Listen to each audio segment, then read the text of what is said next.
السلام عليكم ورحمة الله وبركاته. بسم الله الرحمن الرحيم. إن الحمد لله نحمده ونستعينه ونستغفره ونعوذ بالله من شرور أنفسنا ومن سيئات أعمالنا، من يهده الله فلا مضل له ومن يضلل فلا هادي له، وأشهد أن لا إله إلا الله وحده لا شريك له، وأشهد أن محمدا عبده ورسوله صلى الله عليه وعلى آله وسلم. يا أيها الذين آمنوا اتقوا الله حق تقاته ولا تموتن إلا وأنتم مسلمون. يا أيها الناس اتقوا ربكم الذي خلقكم من نفس واحدة وخلق منها زوجها وبث منهما رجالا كثيرا ونساء، واتقوا الله الذي تساءلون به والأرحام إن الله كان عليكم رقيبا.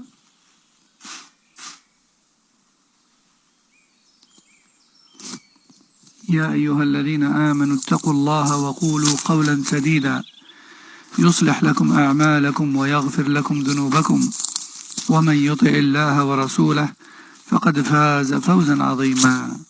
أما بعد، فإن أصدق الحديث كتاب الله، وخير الهدي هدي محمد صلى الله عليه وسلم، وشر الأمور محدثاتها، وكل محدثة بدعة، وكل بدعة ضلالة، وكل ضلالة في النار. أما بعد،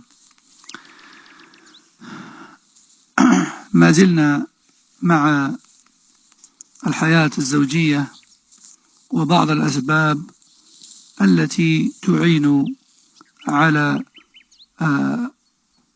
الحياة الهنيئة. فيا أختي المسلمة، انظري في نفسك، هل كنت سكنا له يسكن إليك بعد نأى وفرقة وجهد وتعب وشدة وبلاء، أم أنك نأيت بنفسك أن تؤانسيه وثقل عليك أن تتحملي بوح مشاعره؟ إن كونك سكنا ينبهك هذا إلى أن كونك راحة له في جميع جوانبه، بنشر الهدوء في المنزل وإعداد الطعام ونظافة البيت، فلا يسمع إلا حسنا، ولا تقع عينه إلا على حسن. وإذا أردت رجلا تقر به عينك فكوني أيضا قرة عين له. Chère épouse, pose-toi la question sincèrement. Es-tu une cause de repos vers laquelle ton mari revient? Après les séparations journalières, après sa fatigue et la difficulté de sa journée, trouve-t-il une cause de réconfort lorsqu'il rentre chez lui, ou est-ce que tu ressens en toi une difficulté dans la consolation et dans le soutien et dans l'écoute et le ressenti de ses émotions? Est-ce que tu es une cause d'apaisement et de calme dans le foyer? Est-ce qu'il trouve le repas prêt lorsqu'il a faim, ou lorsque l'heure du repas arrive?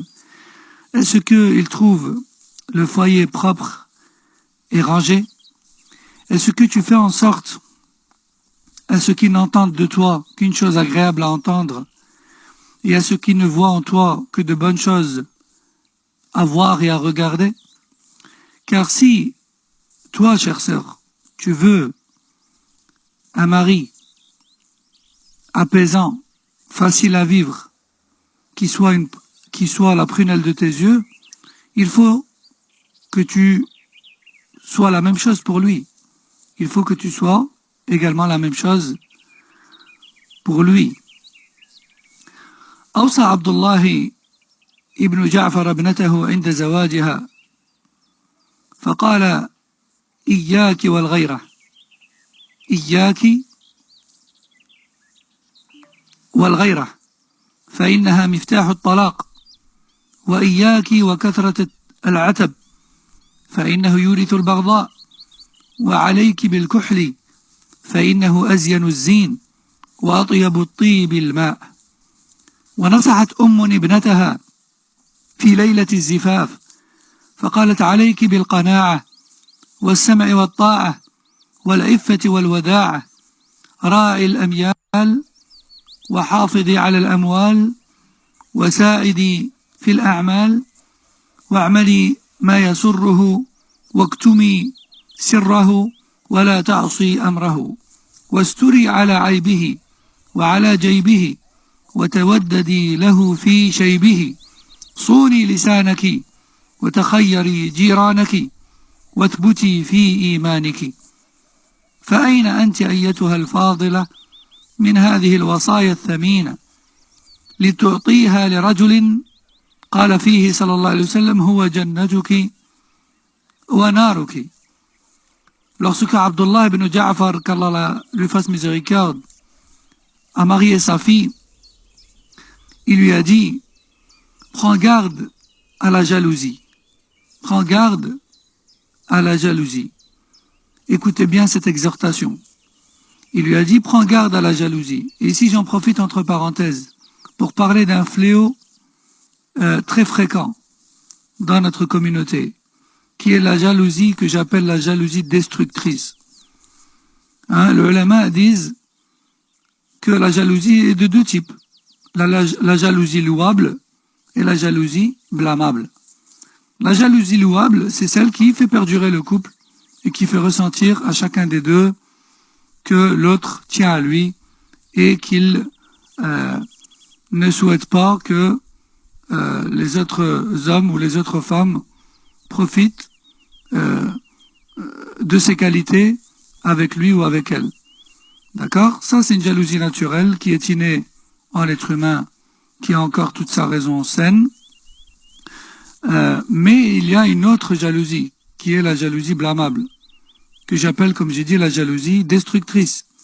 C'est une jalousie qui mène en général à la fin du couple, et au divorce, et à l'éclat. Pourquoi? Parce que c'est une jalousie que les personnes ne parviennent pas à contrôler.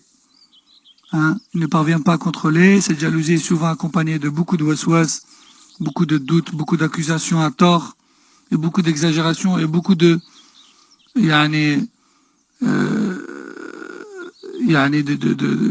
des réactions démesurées face à des choses qui les rendent jaloux, ou bien jalouses. Et cela arrive autant chez les hommes que chez les femmes, mais malheureusement, il faut dire la vérité, ça arrive beaucoup plus chez les femmes, car elles sont beaucoup plus sensibles. Elles sont plus sensibles, alhamdoulilah, on a besoin de cette sensibilité. Mais malheureusement, parfois, cette sensibilité, elle est sujet à ce genre de choses néfastes, à savoir la jalousie destructrice. Donc il faut savoir jauger et jouer entre les deux, et ne pas se laisser emporter au nom de la jalousie et de l'amour dans ce qui détruit notre vie.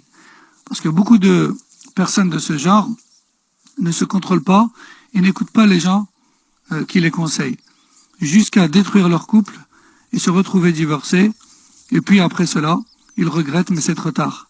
Car souvent, l'autre partie ne veut plus d'elle. Ne veut plus d'elle en tant qu'époux ou épouse. Wallahu al-musta'an.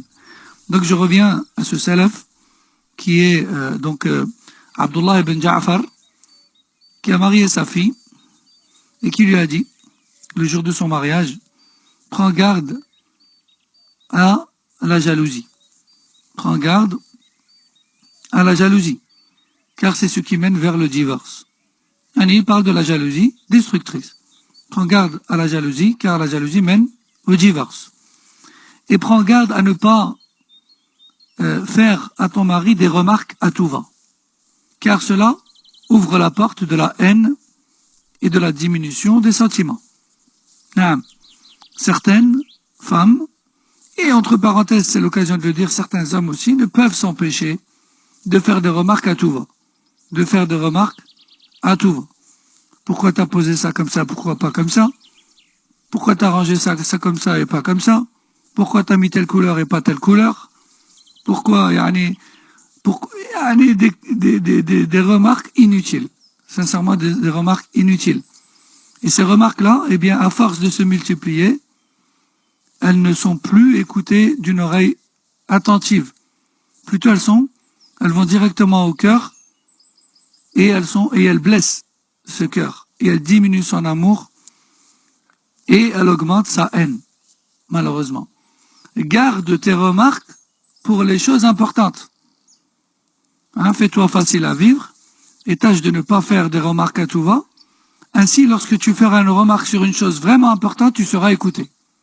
Tu seras écouté. Mais si tu fais des remarques à tout va, il est clair que la personne en face de toi, elle va se perdre dans toutes tes remarques. Et elle va même avoir l'impression que tu ne sais faire que ça, donner des remarques. Donc, Abdullah ibn Ja'far dit à sa fille, prends garde à ne pas faire des remarques à tout va, car cela ouvre la porte de la haine et diminue les sentiments et l'amour. Et alayki bil kuhl, c'est-à-dire utilise assez souvent le noir pour les yeux. C'était le maquillage de cette époque-là. Et donc il a voulu dire par là, fais-toi fréquemment belle pour ton mari. Fais-toi fréquemment belle pour ton mari. فإنه أزين الزين, car le noir pour les yeux, donc le kuhl, fait partie il donne la plus grande beauté. Car à cette époque-là, il n'y avait pas mieux que le kuhl aux yeux des hommes. طيب وأطيب الطيب الماء, c'est-à-dire il sache que la meilleure manière de te purifier et d'améliorer ton apparence et ton odeur, c'est l'eau. Bien sûr, le parfum sont meilleurs que l'eau, car l'eau est inodore. Mais si tu n'as pas de parfum, alors sache au moins que tu te dois de te purifier fréquemment à l'eau pour ne dégager aucune odeur désagréable. C'est ça qu'a voulu dire Abdullah ibn Ja'far, qu'Allah lui fasse miséricorde. Fin de citation. Aussi, il est rapporté qu'à l'époque des Salaf, une mère a marié sa fille et lui a dit, le jour de son mariage, ou plutôt le soir de son mariage, elle lui a dit, fais preuve de satisfaction vis-à-vis de ce qui te vient de ton mari. Fais preuve de satisfaction. Ne te plains pas à chaque fois qu'il t'apporte quelque chose ou à chaque fois qu'il fait une chose pour toi. Sois une épouse qui se suffit de ce que son mari lui offre. Aussi, écoute ton mari attentivement et obéis à ses demandes, tant que cela ne comporte pas de péché, bien sûr. Ensuite, elle lui a dit également, fais preuve de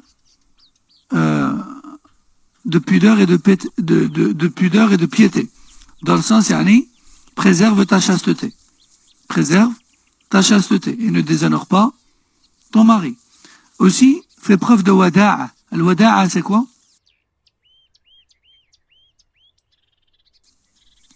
Al-wada'a, c'est le calme. Al-wada'a, c'est...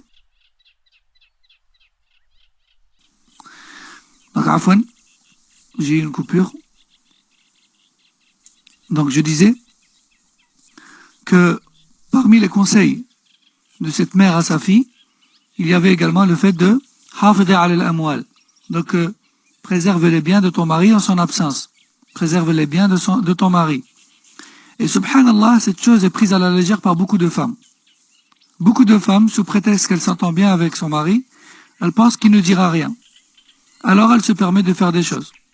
Elle donne des choses qui sont dans la maison, que son mari a achetées, ou elle se permet d'utiliser son argent ou d'en prendre ce qu'elle veut, etc.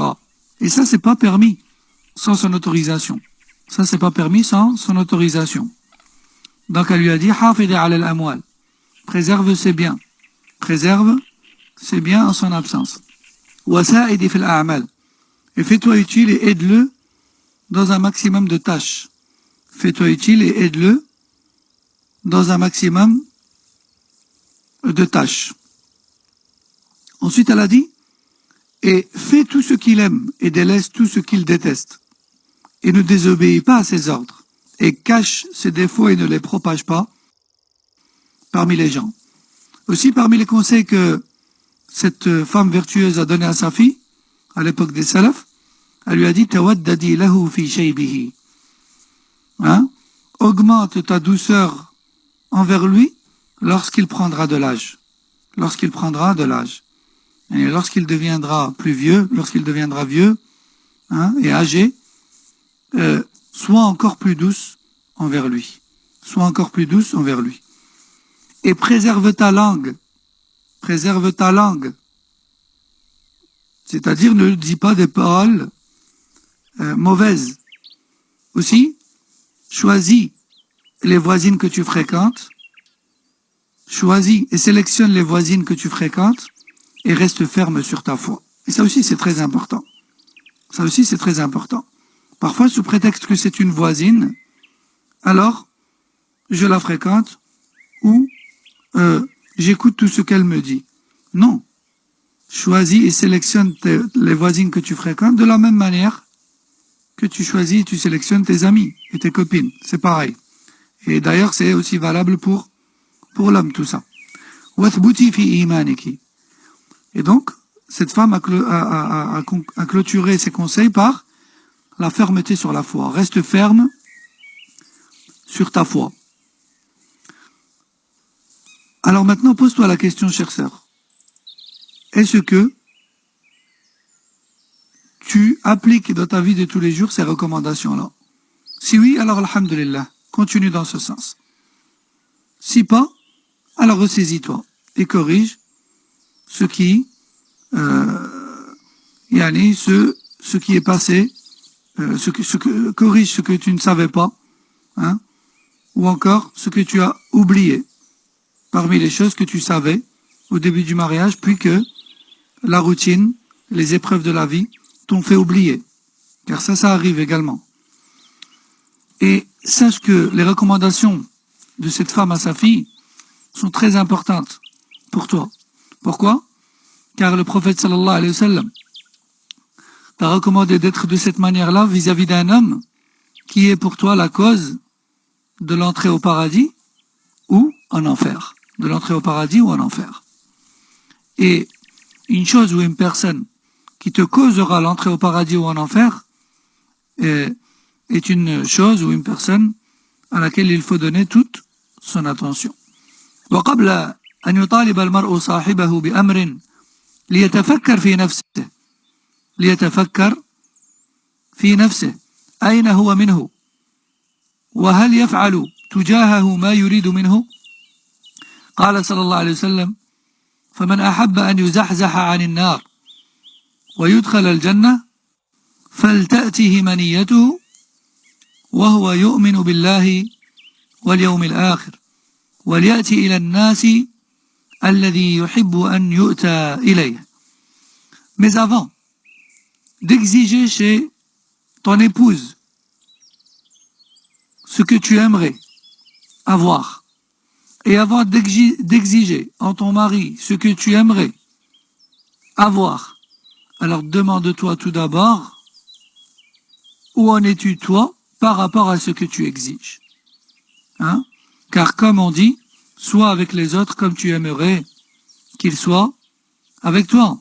Et le prophète sallallahu alayhi wa sallam a dit d'ailleurs dans le hadith authentique, celui qui veut, yawm al-qiyam, être détourné du feu et dirigé vers le paradis, alors qu'il fasse en sorte de ne mourir qu'en étant croyant en Allah et au jour dernier, et qu'il soit vis-à-vis des gens comme il veut qu'il soit vis-à-vis de lui. Ça, c'est par rapport aux gens de façon générale. Qu'en est-il donc de celle ou celui qui partage avec toi ta vie, qui partage ta vie. Donc, avant d'exiger, demande-toi où tu en es.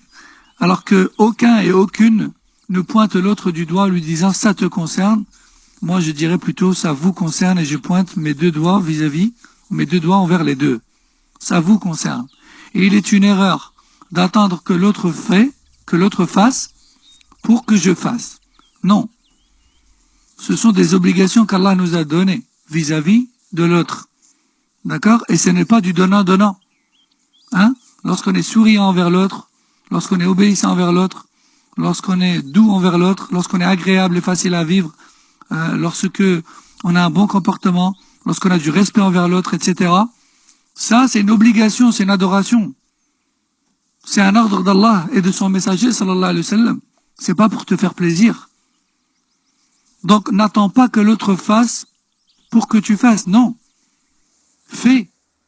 Et si l'autre ne te donne pas ton droit, alors Allah Azza wa Jal rétablira la justice, fil dunya ou bien fil akhirah. Mais si tu attends que l'autre fasse et que lui attend que tu fasses, on va pas s'en sortir. Et jamais vous ne réussirez malheureusement. Non. Et ça, c'est aussi une erreur fréquente dans les couples et une grande cause de divorce malheureusement dans notre communauté. Chacun des deux attend l'autre et puis en fait ça arrive jamais. Wallahu al-musta'an. ويجب أن لا نطالب بتحقيق المثالية الحالمة في إيجاد بيت لا تمر به رياح المشاكل الزوجية لأن دوام الحال من المحال ولا يعني ذلك أنه لا تبذل الأسباب التي تحول دون وقوع المشاكل وتكدير الحياة ولكن هذا حتى يوضع في الاعتبار أن لكل طريق عقبات وعوائق ولا بد من معرفة العائق حتى يعرف كيف تجاوزه والتعامل معه. Aussi, bien sûr, on ne peut pas obtenir une vie de couple parfaite. Et même lorsque ça va bien, on ne peut pas avoir une vitesse de croisière, comme on dit, constante durant des mois et des années. Ça, c'est pas possible. Dit autrement, exiger le parfait qui ne s'interrompt jamais est une chose impossible. C'est en quelque sorte exiger l'impossible. D'accord?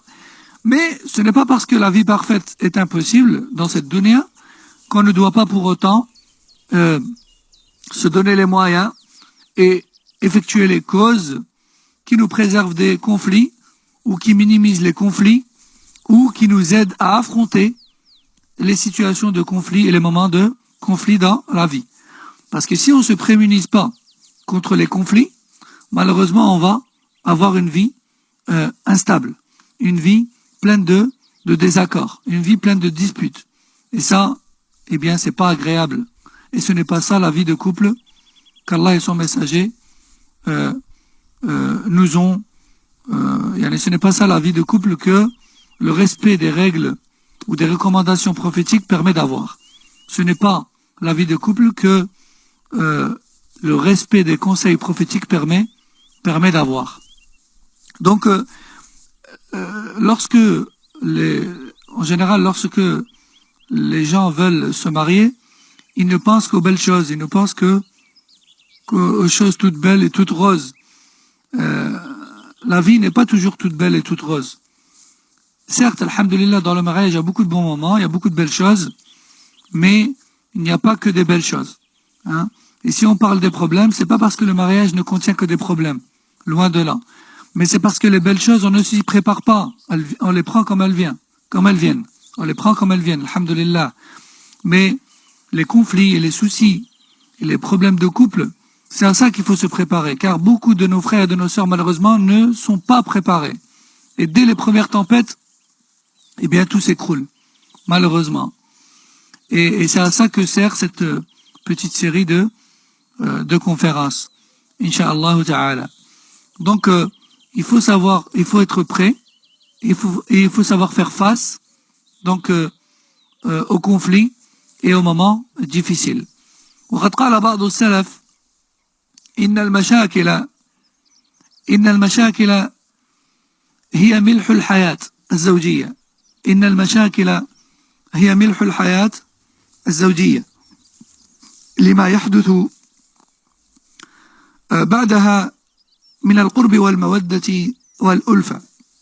لكن إن تبين هذا القول الصحيح إن تبين أن هذا القول صحيح فلا بد أن لا يزيد الملح عن قدره لأنه سيولد الضغط الذي سيؤدي بعد ذلك إلى الهلكة. Donc certains connaisseurs et certains sages et certaines personnes expérimentées de la vie disent que les problèmes et les soucis de la vie de couple sont tels les épices ou le sel que l'on met dans le plat. C'est-à-dire c'est ce qui donne du goût à la vie. Hein.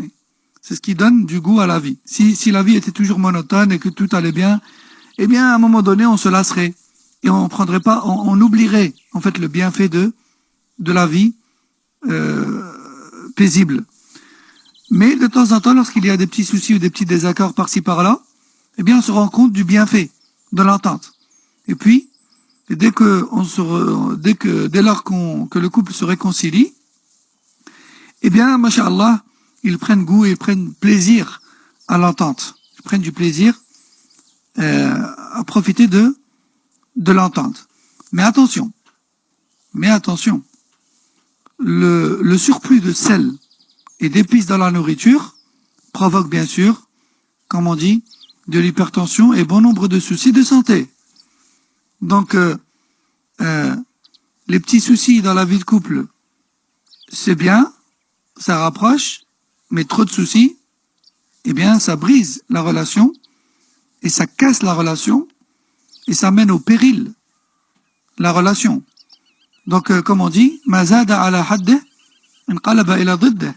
Ce qui dépasse la limite favorable dans une chose se retourne à son contraire. Et ce qui dépasse, comme on dit, trop de problèmes dans un couple tue le couple, hein, comme on dit.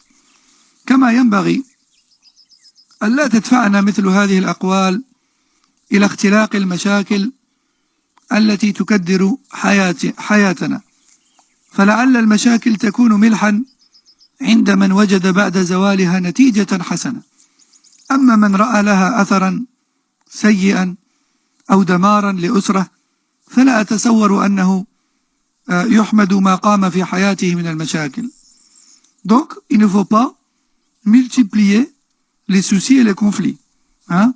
Et ça revient, ça me ramène à répéter ce que j'ai déjà dit hier et avant-hier, à savoir qu'il faut savoir faire des concessions et qu'il faut savoir de temps en temps donner raison à l'autre et qu'il faut savoir baisser les yeux devant les choses qui nous déplaisent mais qui ne sont pas si graves. Car le fait de multiplier les remarques, le fait de multiplier les conflits, ça brise la relation de couple. Et ça crée dans le fort intérieur un sentiment de désespoir.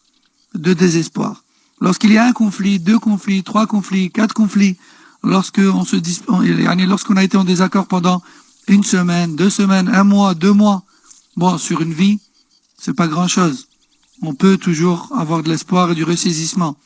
Mais lorsqu'on se dispute tous les jours, toutes les semaines, tous les mois, tous les ans, et ce, de façon continue, Allah al-Musta'an, l'espoir, il va être un peu en pénurie, comme on dit, hein. On va être un peu en pénurie d'espoir. Hein, on n'aura plus d'espoir, malheureusement. Donc, وعلى ذلك فالعاقل هو الذي يتجنب النكد في حياته ما استطاع إلى ذلك سبيلا، لأن النكد يقصر الأعمار ويذهب النضارة ويزيد الهم ويزري بالعقل، ولا أحمق من امرئ يستطيع أن يجد أسباب السعادة في حياته فيتركها ويبحث عن طرق النكد فيسلكها، وكل جحيم يتصبر عليه حتى يكون الصبر لصاحبه سجيا، إلا جحيم الزوجية فإنه لا يطاق، وذلك أن الهم إذا دخل المنزل الصغير لم يجد صاحبه له منفذا ليطرده من خلاله، فإذا به وقد استحوذ على قلبه، ثم ترى بعد ذلك نفسية مضطربة ووجها عبوسا. Aussi, les gens sages disent que la personne intelligente est celle qui doit éviter dans sa vie de couple toute, je dis bien absolument toute cause de conflit. Toute cause de conflit. Ne sous-estime aucune cause. Chaque cause de conflit que tu peux éviter, hein, ou que tu peux t'abstenir de relever face à elle, évite-la. Et évite de relever. Évite chaque cause de conflit. Donc évite les causes de conflit autant que possible. Et les gens sages disent également que le fait de multiplier les conflits et les disputes dans sa vie, eh bien cela diminue la vie, diminue la durée de vie de la personne. Et bien sûr, quand on voit dans les textes du Coran et de la Sunna et même des paroles des salafs que telle ou telle chose diminue la durée de vie, ça ne veut pas dire que plus tu te disputes, plus ton espérance de vie diminue. Il n'est pas question d'espérance de vie ici. Il est question de bénédiction et de goût de vie, de bien-être dans sa vie. C'est de ça qu'il s'agit. La bénédiction, elle augmente tellement dans ta vie que même si tu as vécu 20 ans, peut-être que tu vas faire beaucoup de khair dans ta vie. Et tu vas profiter de ta vie comme si tu avais vécu 60 ans. Et peut-être que la baraka va tellement diminuer dans ta vie et le bien-être va tellement diminuer que combien même tu vis 90 ans, voire même 100 ans, tu vas avoir l'impression, subhanallah, de n'avoir rien vécu tellement tu n'avais aucun goût à la vie. C'est ça que ça veut dire en fait. Donc, les gens sages disent que la multitude de conflits dans la vie de couple diminue sa durée de vie. Dans le sens, il diminue la bénédiction et le bien-être dans la vie. Aussi, cela diminue le rayonnement du visage. Celui qui vit constamment dans les conflits, cela se voit à son visage. Il a un visage sombre et fermé, soucieux. Il a un visage sombre, fermé, soucieux. Et aussi, les gens sages disent que il n'y a pas plus stupide que celui ou celle qui a la possibilité de rendre sa vie heureuse et paisible en évitant les causes de conflit, mais qui tout de même décide d'envenimer les soucis et de relever à chaque occasion pour ne remplir sa vie que de soucis. Que de soucis. À chaque fois qu'il voit une voie vers les problèmes, il l'emprunte. À chaque fois qu'il voit un chemin qui mène vers les problèmes, il l'emprunte. Subhanallah, il ou elle ne peut pas s'empêcher de relever à chaque cause de conflit. Tu m'as regardé comme ça. J'ai remarqué que tu as fait une grimace. Tu m'as parlé comme ça. Ton ton, il m'a pas plu, le ton dans lequel tu m'as parlé. Ou ceci, ou cela. Toujours quelque chose à dire. Et ça, c'est pas bon, ya ikhwa wa akhawat. Ça, c'est pas bon. Ça te détruit ta vie. Ça te gâche la vie. Comme je dis toujours, fais-toi facile à vivre. Rends-toi facile à vivre. Les hommes parfaits et les femmes parfaites, c'est pas dans cette donnée. C'est dans l'akhira. Alors bien sûr, quand je dis ça, il y a des limites. Ne doivent pas profiter de mes paroles ceux et celles qui vivent dans un, excusez-moi le terme, je m'en foutisme total dans leurs tâches et responsabilités, puis de dire, écoute, ce que Abou Naïla a dit, il faut se faire facile à vivre et arrête les remarques. Non, il y a erreur et erreur, il y a défaut et défaut, il y a manquement et manquement. Donc, faut être dans le juste milieu. طيب. ولذلك ترى بعض الأزواج يخرج من منزله وهو يفر فرار الباحث عن السعادة التي يحاول أن يقتنصها قبل أن تطير، فإذا رجع إلى منزله تبخر حلمه وعادت كآبته. قيل لأعرابي صف لنا شر النساء، فقال شرهن النحيفة الجسم القليلة اللحم لسانها كأنه حربة تبكي من غير سبب وتضحك من غير عجب عرقوبها حديد منتفخة الوريد كلامها وعيد وصوتها شديد تدفن الحسنات وتفشي السيئات تعين الزمان على زوجها تعين الزمان على زوجها ولا تعين زوجها على الزمان إن دخل خرجت وإن خرج دخلت وإن ضحك بكت وإن بكى ضحكت تبكي وهي ظالمة وتشهد وهي غائبة قد دلي لسانها بالزور وسال دمعها بالفجور ابتلاها الله بالويل والثبور وعظائم الأمور هذه هي شر النساء. الله أكبر. Et donc, subhanallah, dans certains foyers, la mésentente et les conflits qui y règnent sont impossibles à effacer, même si leur maison est petite. Ils sont impossibles à chasser à l'extérieur du foyer, même si leur foyer est petit. Dit autrement, yani, les conflits et les mésententes s'invitent dans certaines maisons et se rendent impossibles à chasser.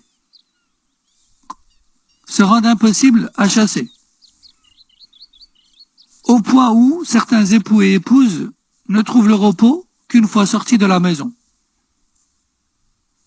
Et ils préfèrent fuir de la maison plutôt que d'affronter les soucis, de poser les choses sur la table de discussion, comme on dit, d'apprendre à discuter, je dis bien d'apprendre à discuter, et non pas à se disputer, car dans certains couples, il n'y a pas de sens de discussion, mais plutôt le sens de la dispute, et, excusez-moi le terme, du clash, pour ne pas dire de la bagarre, hein, parce que dans certains couples, on ne sait pas discuter en fait. On ne sait pas discuter calmement, afin de chercher ensemble après les causes des problèmes et de couper le mal à la racine, comme on dit, mais plutôt on se dispute. Tu me dis, je te dis. Tu me répliques, je te réplique. Et ainsi va la dispute, et elle peut durer des heures sans qu'on ne puisse rien en tirer, malheureusement. Et ça, c'est dans la meilleure des situations, parfois. Car parfois, ça va jusqu'à la bagarre, malheureusement. Parfois, ça va jusqu'à la bagarre. Donc, certains époux ne trouvent le repos qu'une fois sortis de la maison. Donc, ils sortent de la maison et s'en vont à la recherche du bonheur dont ils rêvent. Du bonheur dont ils rêvent. Mais une fois de retour à la maison, malheureusement, eh bien, le rêve s'envole. Le rêve s'envole. Et les époux se rendent à l'évidence et reviennent à la réalité pour se rendre compte qu'en vérité, il n'y a pas de bonheur pour eux. Il n'y a pas de bonheur pour eux. Donc je disais que, malheureusement, dans certains couples, la notion de discussion n'est pas acquise, n'est pas connue.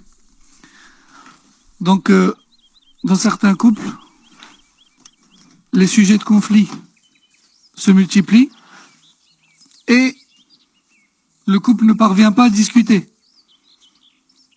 Donc, les soucis ne sont pas résolus. Et les soucis se multiplient. Chaque jour, il y a un nouveau sujet. Chaque jour, il y a un nouveau problème. Il n'y a pas de discussion. Il n'y a pas de coupure du mal à la racine. Les conflits se multiplient. Et le couple et le foyer courent à sa perte. Le couple se doit d'apprendre à discuter, même si c'est pas facile au début. Parce qu'au début, il y a le côté de la fierté. Donc il y a la fierté qui veut prendre le dessus. Et un nafs veut absolument avoir raison. Un nafs veut avoir raison. Mais il faut savoir que c'est pas la bonne solution et que ce n'est pas comme ça qu'on va réussir. Ce n'est pas comme ça qu'on réussit une vie de couple. Il faut savoir s'asseoir et parler calmement et sincèrement. Numéro 1, mettre la fierté de côté. Numéro 2, accepter d'entendre ses erreurs. Numéro 3, savoir formuler ces phrases lorsqu'on cite les erreurs à l'autre, les erreurs de l'autre. Et numéro 4, chercher sincèrement après les solutions. Et numéro 5, s'engager sincèrement dans les causes et les moyens qui vont permettre de se débarrasser de ces défauts, et donc de ces causes de conflit, et donc des conflits en eux-mêmes. Donc je dis juste à ceux qui me signalent que le son est mauvais, que chez tous les autres tout va bien. Donc ça doit être leur connexion, Wallahu a'lam. Idan, je clôture Inch'Allah juste avant ce salat avec une parole de... Non, déjà les 5 points que je viens de citer sont très très importants, mes frères et sœurs. Très très très importants. Savoir mettre la fierté de côté, hein, savoir parler calmement, parce que crier et se clasher, c'est pas discuter. Accepter d'entendre ses erreurs et formuler à l'autre de la bonne manière ses erreurs et sincèrement pour l'aider à s'en débarrasser et non pas pour lui rabâcher ses défauts. Et enfin, 5e, s'engager sincèrement à la lutte contre ces défauts et donc contre ces conflits. Si ces 5 points-là ne sont pas appliqués dans les conflits et dans les soucis, par Allah, ce couple est très fragile. Et il ne va pas s'en sortir, malheureusement. Il est très rare qu'un couple qui ne sait pas appliquer ces 5 points s'en sorte. Ou alors il va s'en sortir, mais à la fin, il va être lessivé. Parce qu'il ne va pas mener une vie paisible. Ils vont juste survivre, ils vont juste résister. Mais ils ne vont pas profiter de leur vie de mariés et de parents, malheureusement. Donc je clôture avec cette parole de Salaf, qui est donc la parole d'un bédouin, hein, je dis bien d'un bédouin. Donc il a été dit à un bédouin, décris-nous la pire des femmes. Décris-nous la pire des femmes. Il a répondu, la pire des femmes, c'est an-nahifatul jism. An-nahifatul jism, c'est la maigre, la femme maigre. Bon, bien sûr, il ne s'est pas focalisé sur cette description physique. Il a cité d'autres traits. Il a juste commencé par cela, car à l'époque, ce que les gens aimaient, c'était les femmes corpulentes, comme cela est connu. Et à chaque époque, et à chaque contrée, et à chaque peuple, ses goûts. Donc, bien sûr, ce point-là n'est pas à prendre au premier degré. Donc, il faut vraiment prendre en considération toute sa réponse et non pas juste ce point-là. Car, comme on a dit dans les cours précédents, certains préfèrent la finesse et d'autres pas. Donc la beauté est subjective. À chacun ses goûts, comme on dit. Donc il a dit, c'est la femme maigre, à la langue telle une lance, hein, à la langue telle une lance. Elle ne fait qu'attaquer les gens. Qui pleure sans cause et qui rit sans cause. Son cœur est en fer, donc son cœur est insensible, son cœur n'est pas sensible. Elle passe son temps à s'énerver sur son mari et à lui crier dessus, au point où ses veines, au point où les veines de son cou ressortent. À travers ses paroles, elle ne laisse entendre que des menaces. Elle élève sans cesse sa voix. Elle enterre les bons côtés de son mari tandis qu'elle divulgue ses défauts. Hein? Donc, elle cache les qualités de son mari tandis qu'elle divulgue à tout va ses défauts. Elle aide les problèmes et les épreuves de la vie contre son mari et n'aide pas son mari contre les épreuves. Lorsque le mari entre à la maison, elle en sort. Et lorsque le mari sort, elle entre à la maison. Lorsque celui-ci sourit et est heureux, elle pleure. Et lorsqu'il pleure, elle sourit. Elle pleure alors que c'est elle l'injuste et témoigne dans les affaires alors qu'elle était absente et qu'elle n'a rien vu ni entendu. Sa langue prononce à tout va de faux témoignages et ses pleurs sont faux et mensongers. De ce fait, Allah lui promet un lourd jugement et châtiment et l'éprouve par tout mal. Voici donc la pire des femmes. Voici donc la pire des femmes. C'est l'heure de Maghrib. Donc on va s'arrêter ici, Inch'Allah, pour aujourd'hui. Subhanak Allahumma wa bihamdik. Ashhadu an la ilaha illa ant. Astaghfiruka wa atubu ilayk.